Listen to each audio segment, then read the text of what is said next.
Fala, meu futuro servidor, minha futura servidora, sou Alexandre Zamboni, coordenador do curso de Tribunais do SERS. Olha só, seja muito bem-vindo, seja muito bem-vinda à revisão do SERS para o TJ do Rio de Janeiro. A gente vai trazer para vocês aqui uma revisão com resolução de questões com as principais disciplinas para este concurso. Mas não acaba por aí. A gente fez um curso completamente gratuito, uma revisão para você. O link está aqui embaixo na descrição do vídeo. Você se inscrevendo no curso, então você vai ter acesso à resolução de questões e muito conteúdo direcionado para a prova do TJ do Rio. Olha, isso é uma mina de ouro para quem está se preparando para essa prova, porque com os simulados e as aulas você vai poder garantir, com a graça de Deus, uma classificação muito satisfatória no concurso do TJ do Rio. Então, se você vai fazer essa prova, não pode deixar de ativar as notificações aqui do nosso canal, não pode deixar de se inscrever no curso, cujo link, repito, está aqui na descrição. Então, vamos dar início à revisão. Vamos nessa, vamos juntos.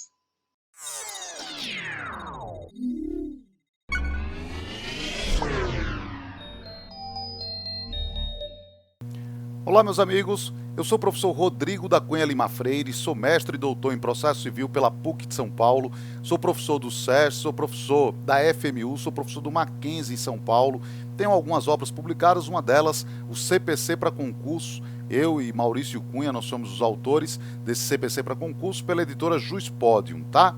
Bom, mas tudo isso é para falar o seguinte, que nós vamos aqui tratar de resolução de questões de direito processual civil para o concurso de vocês, tá? Então nós vamos abordar aqui várias questões, tratar aqui dos temas que caem mais, os aspectos, mostrar a vocês como é que se responde esse tipo de questão, né? Aproveitem aqui essa aula, vocês podem aqui fazer o download desse material, vão poder aqui aproveitar então, estudem aqui, vai ser também um outro instrumento para que vocês façam aqui uma ótima prova pelo menos de direito processual civil aqui, tenho certeza que vocês farão, tá? Então a gente vai aqui trabalhar com as questões de direito processual civil. Vamos lá, vamos para a primeira questão de direito processual civil, que é essa daqui, ó. Quanto aos atos e termos processuais. Letra A. Nunca dependem de forma determinada. Não, isso é falso, né? Na verdade, pode acontecer ou não do ato depender de forma determinada, tá? Em geral, prevalece o princípio da liberdade das formas. O ato não tem uma forma determinada. Mas em alguns casos, em algumas situações, a lei prevê uma forma determinada. Por exemplo, o caso da sentença. A sentença tem uma forma determinada, né? Ela tem que ter um relatório, uma fundamentação, um dispositivo, né? A letra B. Reputam-se válidos os que forem realizados de outro modo, desde que atinjam a sua finalidade essencial. Isso aqui é verdadeiro, né? Por que é verdadeiro? Aqui você tem o princípio da instrumentalidade das formas. O ato, quando ele tiver forma determinada, quando a lei exigir uma forma determinada, ele é válido. Ele é válido se ele não cumprir a forma, desde que atinja a sua finalidade essencial. Por exemplo, uma citação pelo correio, e aí não se faz o quê? O AR, não faz o aviso de recebimento. Não tem problema se a parte comparecer espontaneamente, né? Então, vai suprir aqui essa nulidade, tá? Só para mostrar, a letra C dizia, sempre depende de uma forma legal determinada. Não, nem sempre. A letra D, o estabelecimento por lei de forma especial para a prática do ato processual implica sempre a invalidade. Sempre, quando tem esse tipo de coisa aqui, em geral é o quê? Falso. Quando teve esse tipo de coisa, sempre, nunca, né? Nunca diga nunca. Nunca diga sempre numa prova de concurso. Em geral, isso aqui é falso, né? Então, e a letra E, somente os atos do juiz eventuais dependem de forma legal determinada? Não. Eventualmente, para as partes, também pode-se ter uma forma legal determinada. O gabarito, portanto, era a letra B de bola, tá? A resposta, na verdade, está aqui no 188 do CPC, que trata desse princípio, que é o princípio da instrumentalidade das formas, né? Primeiro prevê a liberdade das formas e depois a instrumentalidade das formas, que é isso que estava na letra B de bola, é isso que você encontrava lá na letra B de bola, tá? Muito bem. Agora, vamos ver aqui uma questão. Vamos ver aqui uma questão. Eu vou pular, eu tinha colocado uma 2 aqui, mas essa 2 é melhor a gente não abordar ela aqui. Essa 3 é mais interessante. Olha aqui, é porque eu coloquei várias questões aqui, tá? e aí depois eu vou aqui escolhendo algumas aqui para abordar com vocês nesse período que a gente vai ter aqui, mais ou menos 1 hora, que a gente vai abordar tudo isso, tá? Olha aqui, essa daqui. Considerando o disposto no CPC, assinale a alternativa falsa, a falsa, tá? Assinale a alternativa falsa. Letra A. É vedado o uso da taquigrafia, mas admitido o uso da estenotipia em qualquer grau de jurisdição. Letra B. Os atos processuais podem ser produzidos, transmitidos, armazenados e validados por meio eletrônico. Letra C. O documento redigido em língua estrangeira somente poderá ser juntado aos autos quando acompanhado de versão para a língua portuguesa tramitada por via diplomática ou pela autoridade central ou firmada por tradutor juramentado. Letra D. Não se admitem nos atos e termos processuais espaços em branco, salvo os que forem inutilizados. E tem uma letra E. Não se admite nos atos e termos processuais entrelinhas, emendas ou rasuras, exceto quando expressamente ressalvadas. O gabarito dava como certa aqui a letra A. A letra A. Voltando aqui a ela, por que a certa, no fundo, é a incorreta, né? A falsa, porque era para marcar a falsa aqui. Por que essa daqui é que você teria que marcar, a letra A? Porque, na verdade, é admitido tanto o uso da taquigrafia como o uso da estenotipia em qualquer grau de jurisdição, tá? Hoje isso é pouco comum, em geral se faz gravação, é muito mais lógico do que isso. Mas é admitido tanto taquigrafia como estenotipia em qualquer grau de jurisdição, né? Isso aqui, ó, tá no artigo 210 do CPC. O 210 do CPC que prevê isso, tá? São métodos aí abreviados de escrita, não é? E a diferença é que taquigrafia é feita à mão, estenotipia é com um equipamento que é específico para isso, tá? Mas no fundo são métodos abreviados de escrita e são admitidos esses métodos, né, em qualquer juízo ou tribunal, e aí pode ser em qualquer grau de jurisdição, não tem uma limitação aqui em relação a isso, tá? Lembrando que o 193 ele vai dizer que os atos processuais podem ser total ou parcialmente digitais e podem ser produzidos, comunicados, armazenados e validados por meio eletrônico, né? O 192 diz que todos os termos e atos do processo devem obedecer à língua portuguesa, devem ser praticados na língua portuguesa, né? E aí o parágrafo único tem a regra para o documento estrangeiro, como é que tem que ser, e daí porque era verdadeira aquela afirmação. O 211 diz que não se admite espaço em branco e tal, né, e entrelinhas e tal, emendas, rasuras, etc. Tá? Então, por isso, a resposta era aquela letra A. Tá? Mais uma aqui, ó. Assinale a alternativa incorreta. Toda vez que for assim a falsa, a incorreta, você deve sempre fazer o quê? Ó, marcar, circular, dizer, ó, deixa eu separar, porque a gente tem uma tendência de marcar a correta. As pessoas, tem gente que tem a tendência para o incorreto, mas em geral a gente tem a tendência ao correto, né? Então, como a gente em geral tem essa tendência, por isso é bom sempre destacar isso aqui, tá? Olha aqui, os atos processuais realizar-se-ão em regra em dias úteis, mas as intimações podem ser realizadas ordinariamente nos domingos e feriados. É verdade, intimação pode ser feita em domingos e feriados, né? Citação, intimação, penhora, como a gente vai ver aqui, tá? Então isso aqui é verdadeiro. A letra B, os atos processuais realizar-se-ão em regra em dias úteis, mas as citações podem ser feitas em domingos e feriados. Verdadeiro também, né? Citação, intimação, penhora. Mesma coisa aqui, ó, letra C. Os atos processuais são em dias úteis, mas as penhoras nos domingos e feriados. Verdadeiro também, né?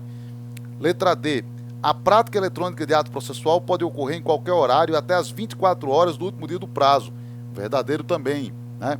Se é um ato praticado fisicamente, não eletronicamente, não. Aí a regra é outra, né? A gente vai ver aqui, tem um prazo que é das 6 às 20 horas e dentro desse limite se estabelece o horário de funcionamento do fórum, né? Entre as 6 e as 20 horas, tá?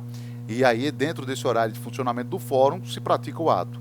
Mas quando é ato eletrônico, então é até as 24 horas do último dia do prazo, né? E a letra E, quando houver a prática eletrônica de ato processual, o horário vigente no fórum em que foi enviada a petição será considerado para fins de atendimento. que foi enviada? Será que é do foro que foi enviada? Olha aqui, ó. Olha aqui. O gabarito era a letra E, essa é que é a falsa, né? Essa daqui é que é a falsa. E por que que ela é a falsa? Olha aqui. Os atos processuais são realizados entre as 6 e as 20 horas, né? E aí tem um parágrafo segundo, isso aqui cai muito em prova, esse parágrafo segundo aqui, tá? Que independentemente de autorização judicial, citação, intimação, penhora pode ser feito nas férias forenses, feriados, né, dias fora do horário, fora do horário estabelecido no artigo que é das 6 às 20 horas e assim por diante. Quer dizer, citação, intimação e penhora é exceção à regra, tá? Aí, no caso do meio eletrônico, a petição é protocolada, né, em autos não eletrônicos, é no horário do fórum, tá? Aí, no caso de petição eletrônica, o 213 diz até as 24 horas do último dia do prazo. Mas olha o parágrafo único. O horário vigente no juízo perante o qual deva ser praticado será considerado para fins de atendimento do prazo. No juízo em que deve ser praticado, não o de envio, não de envio, tá? Então, você está em São Paulo, tem que praticar um ato no Acre, é o horário do Acre, não é o horário de São Paulo, né? Então, é o horário onde deve ser praticado o ato e não do envio, Imagina, você está na Califórnia, por exemplo, não, que aqui na Califórnia o horário é bem diferente e tal, não dá para funcionar dessa maneira, né? Então, você tem que lembrar sempre que esse o horário que deve, é o do local onde deve ser praticado o ato, tá? Para o ato eletrônico, tá bom? Agora, uma outra questão, ó. Assinale a alternativa incorreta. Novamente aqui a incorreta. Tome cuidado com isso. Os atos processuais podem ser realizados fora da sede do juízo em razão de mera deferência. Pode sim. Isso aqui diz respeito ao lugar dos atos processuais. Pode ser feito fora da sede do juízo por mera deferência. A letra B. As citações, intimações e penhoras poderão ser realizadas nos feriados desde que haja autorização judicial. Não, isso é falso. Não há necessidade de autorização judicial.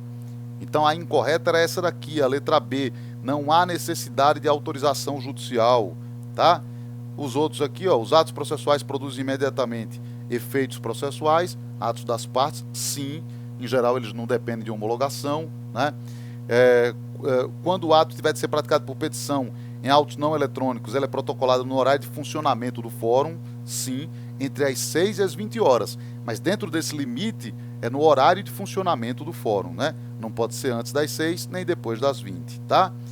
Quando a parte ou testemunha por enfermidade ou outro motivo relevante estiver impossibilitada, o juiz de comparecer, o juiz designará, conforme circunstâncias, horário e lugar para inquiri-la verdadeiro. O juiz pode, por exemplo, ir até a um hospital, fazer esse tipo de coisa, tá? Então era a letra B de bola. E aqui, ó, só para mostrar para vocês, o artigo 217 fala que por deferência pode ser praticado em outro lugar. E aqui o 212, parágrafo 2º, ó, independentemente de autorização judicial. Citação, intimação, penhora, independentemente de autorização judicial, né? Pode ser praticada em feriados, férias forenses, fora do horário estabelecido no código e assim por diante. Independente. Antigamente precisava de autorização judicial.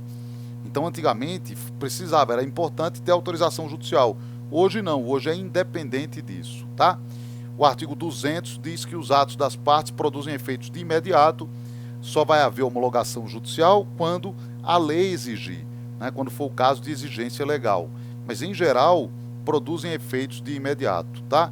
E o 499, parágrafo único, é que dá essa autorização ao juiz para marcar o depoimento da parte ou da testemunha em algum outro local diferente da sede do juízo.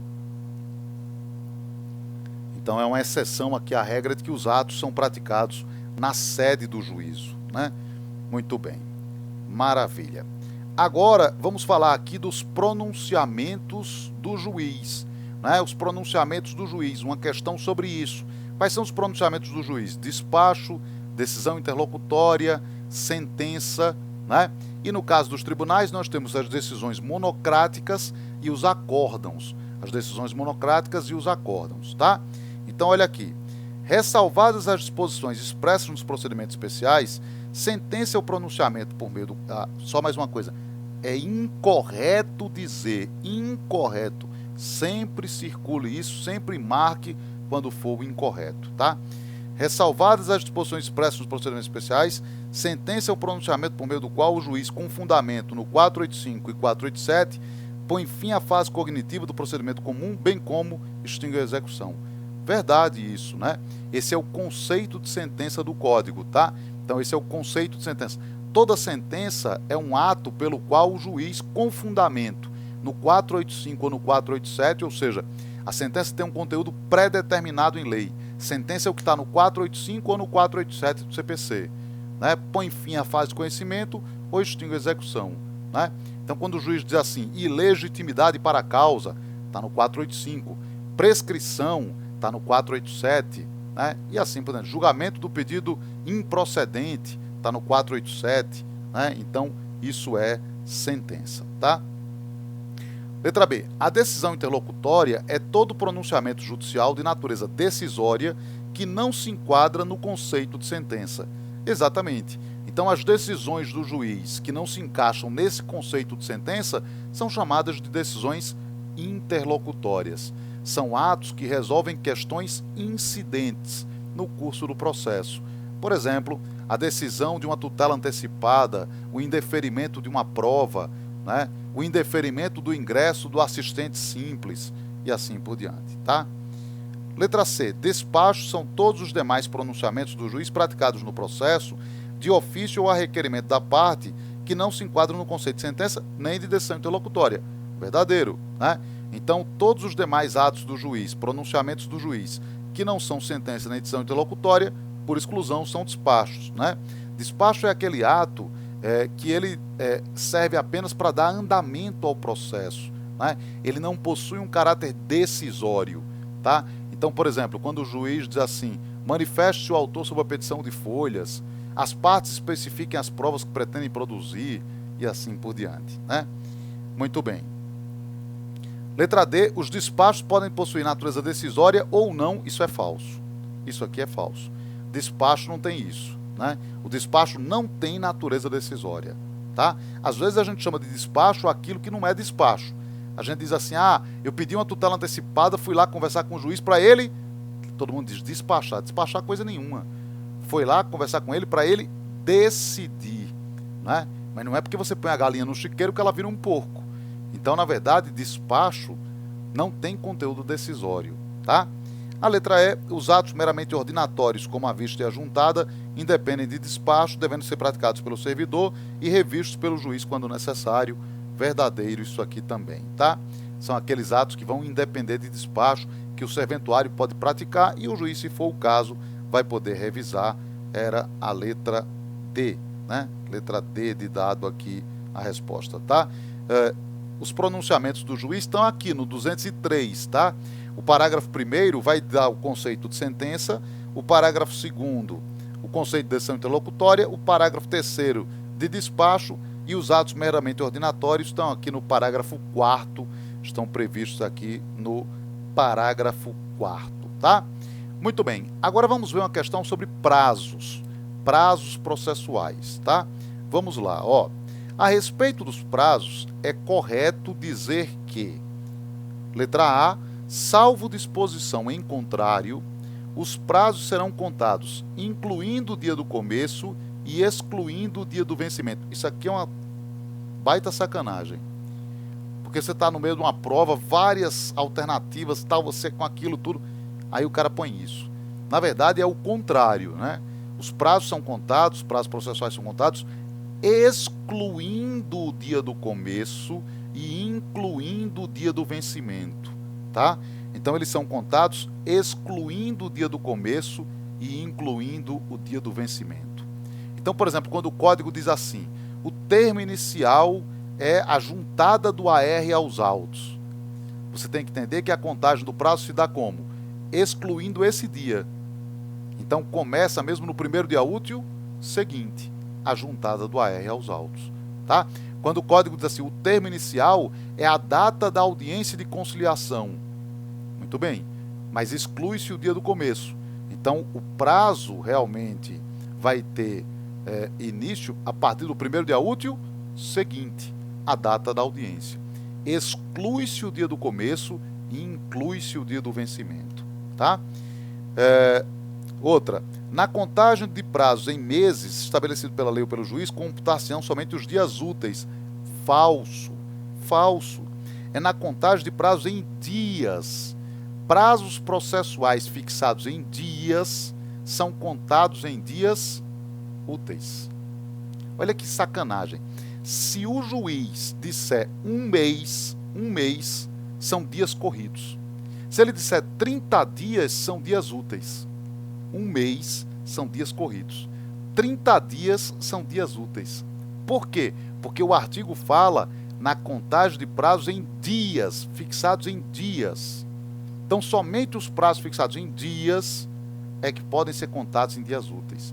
Prazos fixados pela lei ou pelo juiz, que sejam prazos processuais e que sejam fixados em dias, tá? Letra C, considera-se como data da publicação o primeiro dia útil seguinte ao da disponibilização da informação no diário eletrônico. Verdade isso, né? A letra C é verdadeira.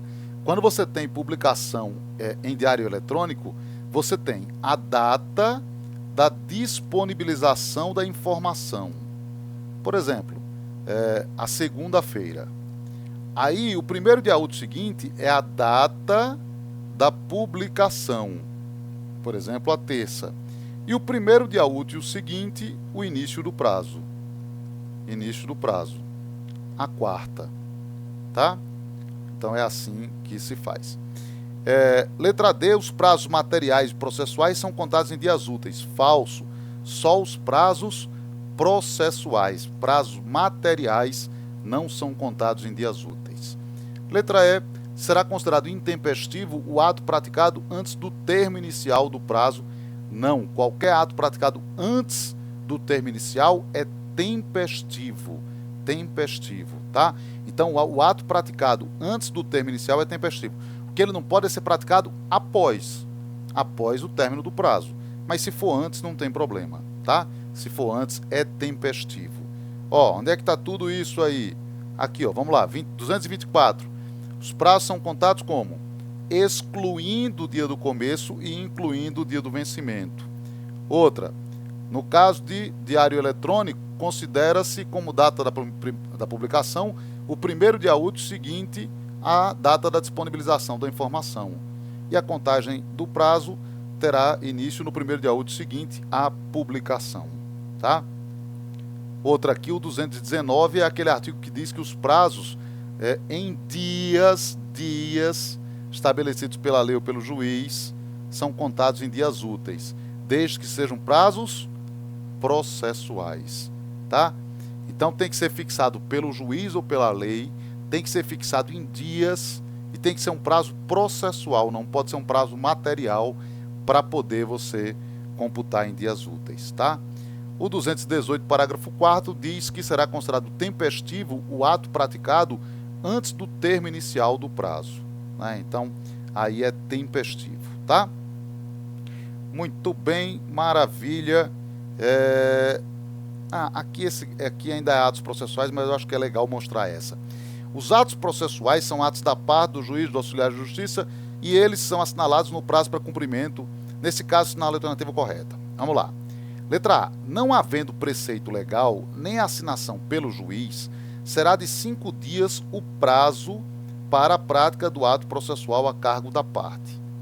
Não havendo preceito legal, nem o juiz dizendo nada. Vai ser de 5 dias. Vamos lá.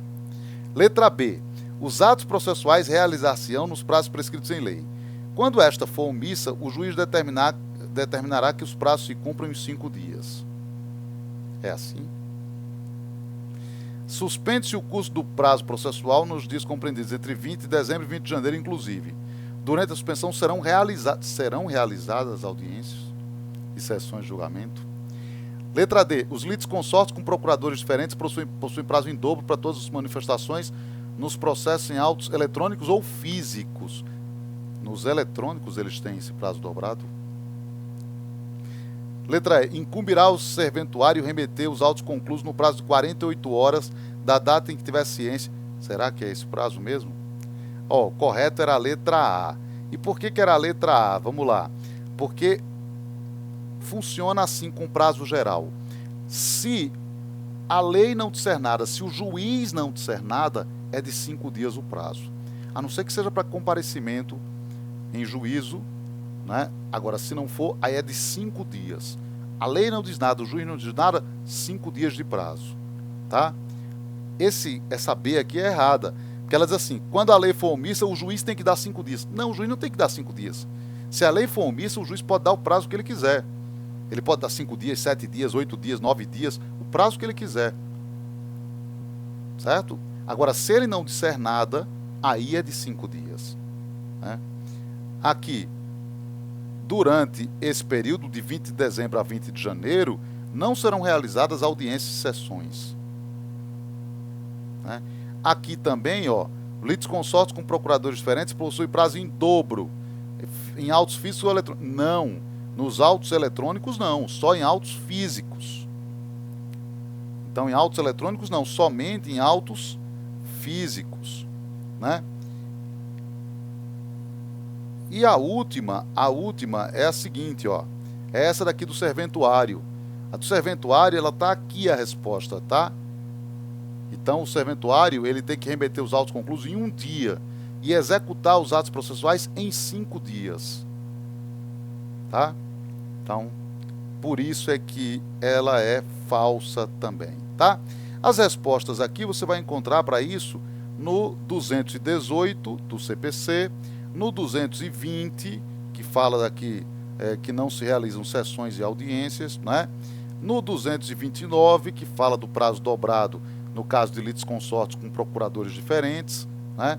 E também nesse 228, que fala dos prazos para o serventuário aí, tá? Então você vai encontrar as respostas nesses dispositivos. Deem uma lida a respeito desses dispositivos, tá? Muito bem. Aí, agora vamos ver uma questão a respeito de competência. Uma questão sobre competência. Olha aqui essa questão sobre competência. Após a leitura das afirmativas abaixo, identifique as afirmações corretas. A1. A competência relativa pode modificar-se pela conexão ou continência. Verdadeiro. Veja que conexão ou continência são formas de alteração da competência, mas só da competência relativa. Nunca da competência absoluta. Só da competência relativa. Tá? A2. Reputam-se conexas 2 ou mais ações quando lhes for comum o pedido ou a causa de pedir. Verdadeiro. Conexão quer dizer mesma causa de pedir ou o mesmo pedido. Tá? Então, isso é conexão. 3. Serão reunidos para julgamento em conjunto os processos que possam gerar risco de prolação de decisões conflitantes ou contraditórias, casos decididos separadamente, mesmo sem conexão. Verdadeiro. Havia na vigência do Código passado uma dúvida muito grande se isso era conexão, se isso deveria ser considerado como conexão. Havia essa dúvida muito grande. E o CPC de 2015, ao invés de dizer que conexão, disse, olha, se tiver dúvida sobre a respeito disso, se você tem uma situação em que pode gerar decisões conflitantes, as decisões separadas podem ser decisões conflitantes, reúne, ainda que não haja conexão. A4. Então, a 3 verdadeira. Dá-se a continência entre 2 ou mais ações quando houver identidade quanto à possibilidade jurídica do pedido e a causa. Não. Continência, essa daqui é falsa. Continência se dá quando você tem mesmas partes, mesma causa de pedir, e o pedido de uma é mais abrangente que o pedido da outra. Mesmas partes, mesma causa de pedir, e o pedido de uma é mais abrangente que o pedido da outra. Tá? Então, o correto aqui era a letra D de dado, que diz que 1, 2 e 3 estão corretas. 1, 2 e 3 estão corretas. Tá? Então, você vai ter as respostas para isso, ó, no artigo 54, né, que diz que a competência relativa se modifica pela conexão ou continência, o 55, que diz o que é conexão, né, o parágrafo 3º do 55, que diz que reúne os processos, naquele caso lá de risco de decisões conflitantes, ainda que não haja conexão, né, o 56 diz o que é continência. Explica aí o que é continência, tá? Outra sobre competência aqui, ó. A respeito da competência, assinale a alternativa correta. Aí tinha aqui uma letra A. Declarada a incompetência absoluta, anulam-se os atos decisórios. Falso. Antigamente era assim, hoje não é mais. A incompetência absoluta pode ser alegada em qualquer tempo e grau de jurisdição, mas não pode ser declarada de ofício. Falso. Incompetência absoluta pode sim ser declarada de ofício. A relativa é que não pode. Letra C. Não conexão, deve ser na conexão, né? Ou não há, provavelmente é não há aqui. Acho que ficou aqui. Não há conexão, faltou o A aqui. Não há conexão entre a execução de título extrajudicial e a ação de conhecimento. Há conexão sim. Por exemplo, uma ação anulatória, uma ação declaratória da inexistência do título, ela é conexa com a execução. Letra D, a incompetência relativa não pode ser alegada pelo Ministério Público nas causas em que atuar. Pode, o MP pode alegar isso. Letra E, os processos de ações conexas serão reunidos para decisão conjunta, salvo se um deles já tiver sido sentenciado. Verdadeiro isso. Quando já tem sentença num deles, não se reúne mais, tá? Então, gabarito era a letra E. E aí as respostas estão aqui, ó, no 64 do CPC, no 65 do CPC, no 55 do CPC, você vai ter essas respostas para isso, tá? Maravilha. Agora deixa eu falar aqui uma questão a respeito do princípio do contraditório. Uma questão interessante que envolve o contraditório. O CPC 2015, ele é um código muito principiológico. E o contraditório é um princípio central do código. É um princípio importantíssimo do código, central do código, tá? Então, o contraditório é um princípio central do código, importantíssimo. Muito bem. Diz assim a questão sobre o direito ao contraditório, é correto afirmar que A. Se esgota na ideia de bilateralidade da instância. B. Deve ser realizado sempre de forma prévia. C. A garantia do contraditório participativo impede que se profira a decisão ou se conceda tutela antecipada sem que antes seja previamente ouvida a parte. D. Não constitui simplesmente o direito de ser informado e de poder reagir. E E. Será possível em qualquer grau de jurisdição a prolação de decisão sem que se dê às partes a oportunidade de se manifestar. Bom, na verdade era a letra D, segundo o gabarito, né? Não constitui simplesmente o direito de ser informado e de poder reagir em juízo. Vou explicar isso para vocês. Ó. O que acontece? Havia uma visão de contraditório que era o contraditório formal. Contraditório formal era o quê? Era o binômio informação e reação. Informação no sentido de que as partes deveriam ser informadas de todos os atos do processo. E reação no sentido de que elas poderiam reagir contra os atos considerados prejudiciais. Essa visão de contraditório formal é uma visão um pouco ultrapassada. Hoje a visão de contraditório é a visão de contraditório substancial. E esse contraditório substancial é o binômio influência e não surpresa. Influência no sentido de que as partes devem ter o poder de influenciar o resultado do processo, de influir no resultado do processo, e não surpresa, porque as partes não podem ser surpreendidas por uma decisão sem o prévio debate, tá? Então, é essa a ideia. Você tem várias consequências disso. Uma consequência, por exemplo, desse contraditório substancial é o que você vai encontrar, por exemplo, aqui no artigo 9º do CPC. O artigo 9º diz que não se proferirá uma decisão contra alguém sem ouvir previamente essa pessoa. O juiz pode até decidir a favor de alguém, mas não contra alguém sem ouvir previamente. Mas tem algumas exceções. Por exemplo, tutela de urgência é uma exceção. O juiz pode conceder sem ouvir a outra parte, né? Tutela de evidência nos casos dos incisos 2 e 3. E essa decisão aqui da ação monitória, a decisão pela qual o juiz expede o mandado monitório na ação monitória, tá? Então são algumas exceções, mas a regra é que tem que ouvir primeiro a parte para poder decidir contra ela. Outra consequência é esse artigo 10 aqui do CPC. O juiz não pode decidir nenhuma matéria sem consultar previamente as partes, né? Ainda que seja uma matéria que pode ser conhecida de ofício, uma ilegitimidade, né? Uma matéria que pode ser conhecida de ofício. Ele pode decidir sem requerimento, mas ele é obrigado a consultar as partes a respeito disso, né? Então, é uma exceção a isso, tá? E aí, é interessante você notar o seguinte, ó. Nesse caso, então, a letra D, ela é falsa, por quê? Porque ela diz que... falsa não, desculpa, é a verdadeira, né? É a verdadeira, por quê? Porque ela diz, não constitui simplesmente o direito de ser informado e poder reagir. Sim, hoje não é mais só isso contraditório, né? Hoje o contraditório é o quê? É o binômio influência e não surpresa. Não é aquele binômio informação-reação. Isso ficou num passado aí do contraditório, tá? Muito bem. Agora vamos falar aqui a respeito de jurisdição e ação aqui no caso, tá? Olha aqui, com relação à função jurisdicional e às assertivas abaixo, exceto, estão corretas exceto, então é para marcar a falsa. A impossibilidade jurídica é uma das condições da ação. É essa é falsa, né?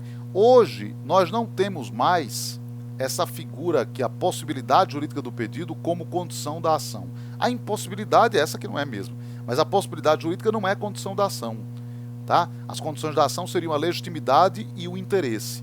E o Código nem usa mais a expressão condições da ação, levando a alguns autores dizerem que isso já não existe mais, que essa categoria já não existe mais, tá? A jurisdição civil é exercida pelos juízes e tribunais em todo o território nacional, verdadeiro. Para postular em juízo é necessário ter interesse e legitimidade, verdadeiro. Ninguém pode pleitear em nome próprio direito alheio, salvo quando autorizado pelo ordenamento jurídico, é a legitimidade, verdadeiro. Na substituição processual, o substituído pode ingressar no processo como assistente litisconsorcial do substituto, é verdadeiro isso também, isso está previsto hoje no artigo 18, parágrafo único. Olha aqui, ó, é letra A, e aí por quê, né? Aí você tem o 485, inciso 6, você tem aqui o artigo 16, o artigo 17, o 18 e o parágrafo único dizendo isso, que no caso de substituição processual, o substituído pode intervir como assistente litisconsorcial do substituto, tá? Muito bem. Agora vamos falar sobre intervenção de terceiros. Intervenção de terceiros. Hoje nós temos como espécie de intervenção de terceiros no Código várias situações, né? Nós temos a assistência simples, assistência litisconsorcial, nós temos o chamamento ao processo, a denunciação da lide, o amicus curiae e o incidente de desconsideração de personalidade jurídica. Então dizia assim, são formas de intervenção de terceiro no CPC 2015, exceto a nomeação à autoria, né? Nomeação à autoria não é uma forma de intervenção. O gabarito está errado aqui, ele está dizendo letra B, é letra C, tá? Letra C. É a nomeação à autoria. Nomeação à autoria era uma figura que existia no Código passado, ela não existe mais hoje. Hoje o que o Código tem no lugar disso, de nomeação à autoria, é o quê? Ele tem uma figura que está nos artigos 338 e 339. Né? Então, quando o réu alega que é parte ilegítima, o juiz ouve o autor e o autor vai poder substituir o réu, trocar o réu, né? Então foi isso que entrou no lugar da nomeação à autoria, mas essa figura da nomeação à autoria não existe mais, né? É aqui, ó, o 338, é isso que hoje o Código prevê, né? E o 339 aí do CPC, tá? Muito bem. Essa 14 eu vou pular aqui, aí vou aqui para outra, ó. Essa daqui é legal, sobre o incidente de desconsideração de personalidade jurídica, a 15. O incidente de desconsideração de personalidade jurídica. Por quê? Porque o Código, ele prevê uma figura hoje que é o incidente de desconsideração de personalidade jurídica, né? Que é uma figura que antigamente não tinha isso, fazia-se desconsideração de personalidade jurídica sem respeito nenhum ao contraditório. E o CPC trouxe essa figura para cá para que houvesse o respeito ao contraditório, né? E aí ele diz assim, ó, analise as seguintes proposições. O incidente será instaurado a pedido da parte ou do Ministério Público quando lhe couber intervir no processo. Verdadeiro. Verdadeiro. Né? O IDPJ, o incidente de desconsideração de personalidade jurídica, ele pode ser instaurado tanto a pedido da parte como do Ministério Público quando atuar como fiscal da ordem jurídica. 2. A instauração do incidente suspenderá o processo, salvo se o pedido de desconsideração de personalidade for formulado na petição inicial. Verdadeiro também. Quando você tiver a formulação da desconsideração na petição inicial, não vai haver a necessidade de instauração do incidente, nem vai haver suspensão do processo, tá? Você só vai instaurar o incidente quando houver a formulação do pedido de desconsideração no curso do processo, só quando for no curso do processo, tá? A 3. O incidente não se aplica ao processo de competência de juizados especiais. Falso. É o único caso de intervenção de terceiros que se aplica aos juizados especiais, porque o CPC prevê isso expressamente, tá? 4. Acolhido o pedido, a alienação ou oneração de bens havida em fraude de execução será ineficaz em relação à parte a que requereu a instauração do incidente. Ó, a certa era a letra B de bola, em que 1, 2 e 4 são verdadeiras, né? Isso aqui é verdadeiro, né? Então, se houver fraude e execução, será considerado ineficaz, tá? Aqui as respostas, 133, 134, parágrafo 2º e 3º, o 162 que diz que, ó, o incidente se aplica nos juizados, e o 137, aquele da fraude e execução, né? Se houver fraude e execução, será ineficaz, tá? Outra aqui, agora, a respeito de pedido, petição inicial e tal. Assinale a incorreta, Letra A. O pedido deve ser certo, compreendendo-se no principal os juros legais e a correção monetária. Verdadeiro. Juros legais e correção monetária, mesmo que você não peça expressamente, estarão incluídos no pedido. Letra B. Na ação que tiver por objeto cumprimento de obrigação e prestações sucessivas, serão consideradas incluídas no pedido apenas as prestações vencidas. Falso. No caso de prestações sucessivas, como alimentos, aluguéis e assim por diante, né, condomínio, as prestações vincendas, aquelas que vão vencer no curso do processo, estarão incluídas no seu pedido automaticamente, tá? Letra C. É lícito formular pedido genérico quando a determinação do valor depender de ato que deve ser praticado pelo réu. Verdadeiro, é um dos casos do pedido genérico. Letra D. É permitida a acumulação no único processo contra o mesmo réu de vários pedidos, desde que entre eles haja conexão. Isso aqui é falso, viu? O gabarito provavelmente vai estar errado, porque isso aqui é falso. Deixa eu mostrar uma coisa a vocês. Acumulação de pedidos independe de conexão.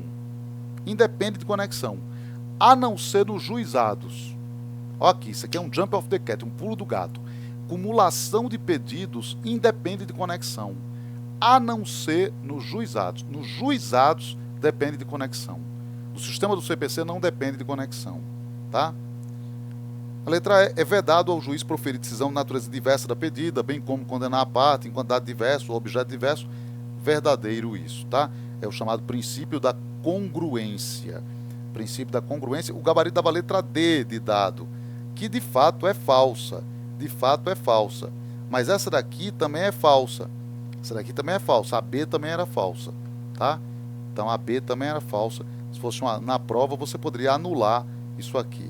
Ó, as respostas estão no 322, parágrafo 1º, no 323, que é essa das prestações sucessivas, tá? No 324, parágrafo 1º, você tem os casos de pedido genérico. No 327 está escrito o quê? Que não é preciso conexão para acumulação de pedidos, né? Não há necessidade de conexão para a acumulação de pedidos, tá? Muito bem. A 17 aqui eu vou pular. Não, vou pular não, vou fazer a 17. Não vou pular coisa nenhuma, vou fazer a 17. A 17 ela diz assim, ó.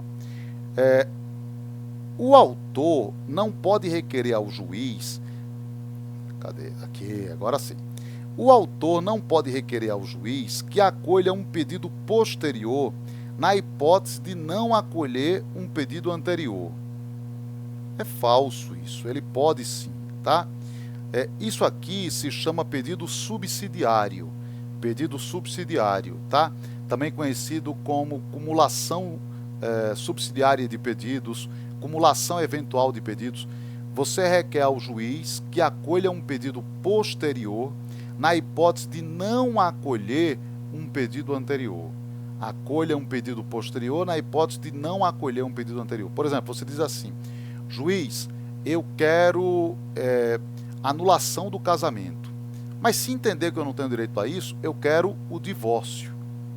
Então eu tenho um pedido principal e tenho um pedido subsidiário, tá? Eu quero anulação do casamento, mas se entender que eu não tenho direito a isso, eu quero o divórcio, tá? Está no artigo 326 caput isso. Então o autor pode requerer isso, né? Esse tipo de pedido ele pode fazer, né? Eu quero o A, se não acolher o A, eu quero o B, tá? Letra B. Haverá pedido alternativo quando o autor formula mais de um pedido para que o juiz acolha qualquer um deles sem ordem de preferência. Isso aqui é falso. Por que é falso? Vamos lá. Existe uma diferença entre pedido alternativo e cumulação alternativa de pedidos. Ah, professor, pelo amor de Deus, isso é muito difícil. Não, não é. Vou explicar. Há uma diferença substancial entre pedido alternativo e cumulação alternativa de pedidos. Vamos lá. O que é pedido alternativo? O pedido alternativo deve ser formulado quando o devedor puder cumprir a obrigação por mais de uma forma. Então, toda vez que o devedor puder cumprir a obrigação por mais de uma forma, aí você formula o quê? O pedido alternativo. Por exemplo, imagine que, por contrato, se estabeleça o seguinte, que a parte vai cumprir a obrigação dela pagando X ou entregando Y. Então, por contrato se estabelece isso. A parte vai cumprir a obrigação dela pagando X ou entregando Y, tá? Só que quando chega o momento lá, ela não cumpre a obrigação. Ela não cumpre a obrigação. Então, o que você faz? Você promove uma ação e pede que o juiz condene o réu a cumprir a obrigação. O seu pedido para o juiz é condenar o réu a cumprir a obrigação. Agora, o réu, devedor, vai poder escolher se ele quer cumprir da forma A ou da forma B, se ele quer pagar X ou entregar Y. Perceba que cabe ao réu escolher. Por que cabe a ele escolher? Porque é o que está no contrato. Então, vai se aplicar aquilo que está no contrato. Vai caber a ele escolher, tá? Isso está previsto no artigo 325 do CPC. Né? 325 do CPC. Tem a ver com as chamadas obrigações alternativas. Agora, e cumulação alternativa de pedidos? O que é cumulação alternativa de pedidos? É o seguinte, ó, a cumulação alternativa de pedidos consiste na formulação de mais de um pedido para que o juiz acolha um deles sem ordem de preferência. Então, consiste na formulação de mais de um pedido para que o juiz acolha um deles sem ordem de preferência. Então, você diz assim, juiz, eu quero A ou B. Tanto faz. Se você me concedeu o A, eu estou satisfeito. Se você me concedeu o B, eu estou satisfeito. Por exemplo, eu quero rescisão contratual ou indenização. Se você me conceder rescisão contratual, eu estou satisfeito. Se conceder indenização, eu estou satisfeito. Aí se chama cumulação alternativa de pedidos. Está no artigo 326, parágrafo único. 326, parágrafo único. Aqui é falso porque está dizendo que isso aqui é pedido alternativo. Não, isso aqui é cumulação alternativa. Isso não é o pedido alternativo. Isso é a chamada cumulação alternativa de pedidos, tá? Então não se trata aqui de pedido alternativo, mas de cumulação alternativa de pedidos. Letra C. O pedido será sucessivo quando, pela natureza da obrigação, o devedor puder cumprir a prestação por mais de um modo. Não. Isso aqui é pedido o quê? Alternativo. Isso aqui é pedido alternativo. Né? O pedido alternativo é esse. Esse outro aqui é cumulação alternativa de pedidos. E esse aqui é o pedido alternativo. Tá? Letra D. Não é possível acumular pedidos para que o juiz acolha um se acolher o outro. Pode. Eu também posso dizer assim, juiz, eu quero que você acolha A. E se acolher o A, acolha também o B. Tá? Como é que é o nome disso? Isso aqui se chama cumulação sucessiva de pedidos. Os nomes são muito parecidos, né? Cumulação sucessiva de pedidos. Então, na acumulação sucessiva de pedidos, o autor requer ao juiz que acolha um pedido posterior na hipótese de acolher um anterior. Por exemplo, eu digo assim, juiz, eu quero paternidade, e se acolher a paternidade, eu quero alimentos. Quero paternidade, se acolher a paternidade, eu quero alimentos. tá? Letra E. Quando para cada pedido corresponder a tipo diverso de procedimento, será admitida a acumulação se o autor empregar o procedimento comum. Verdade isso, né? Eu costumo sempre dizer o seguinte, ó, procedimento, cartório, é como McDonald's. É uma linha de produção. Pediu sem picles, fudeu. Não dá pra... É linha de produção. Você imagina uma acumulação de pedidos em que um pedido é pelo procedimento comum e o outro pedido é um procedimento especial do mandado de segurança. Não tem como, o cartório não tem como levar isso adiante. Então, se os procedimentos forem diferentes, não tem problema, você pode acumular. Desde que adote para todos os pedidos o procedimento o quê? Comum. Você abre mão do especial e adota para todos o procedimento comum. Né? Então, eu tenho um pedido que é pelo procedimento comum. Tem o outro que é o procedimento especial do mandado de segurança. Não tem problema. Eu posso fazer acumulação de pedidos.